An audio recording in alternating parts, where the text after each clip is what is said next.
ಹುರುಳಿ ಕಟ್ಟಿನ ಸಾಂಬಾರು ಮಾಡುವ ವಿಧಾನ. ಕೊತ್ತಂಬರಿ ಇದನ್ನು ಮಿಕ್ಸಿ ಮಾಡ್ಕೋಬೇಕು. ನಂತರ ಎಣ್ಣೆ ಕಾಯಲು ಇಡಬೇಕು. ಒಂದು 3-4 ಟೇಬಲ್ ಸ್ಪೂನ್ ಎಣ್ಣೆ ಹಾಕಬೇಕು. ಎಣ್ಣೆ ಕಾದ ನಂತರ ಒಂದು ಸ್ವಲ್ಪ ಸಾಸಿವೆ,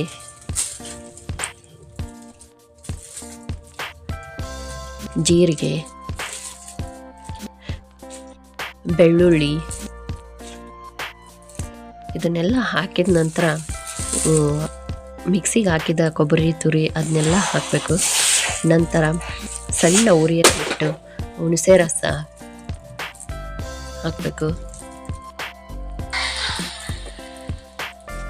ಅದಾದಮೇಲೆ ಒಂದು ಅರ್ಧ ಟೇಬಲ್ ಸ್ಪೂನ್ ಅರಿಶಿನ ಪುಡಿ ಹಾಕಬೇಕು. ಹಾಕಿದ ನಂತರ ಮಸಾಲೆ ಹಾಕಬೇಕು, ಗರಂ ಮಸಾಲೆ.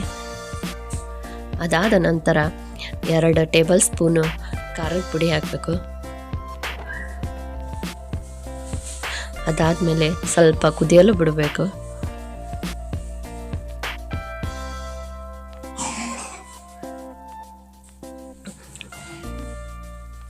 ಅದಾದ ನಂತರ ಉಳ್ಳಿಕಟ್ಟೆ ಏನಿರ್ತತಿ ಅದನ್ನು ಆ ಕುದಿಯುತ್ತಿರುವ ಸಾಂಬಾರಿಗೆ ಹಾಕಬೇಕು.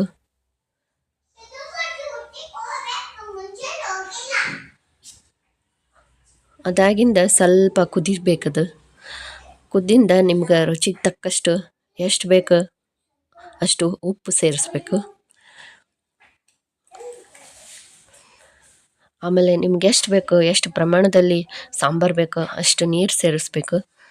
ಅದಾಗಿಂದ ದಿಢೀರನೆ ಉಳ್ಳಿಕಟ್ಟಿನ ಸಾಂಬಾರು ರೆಡಿ.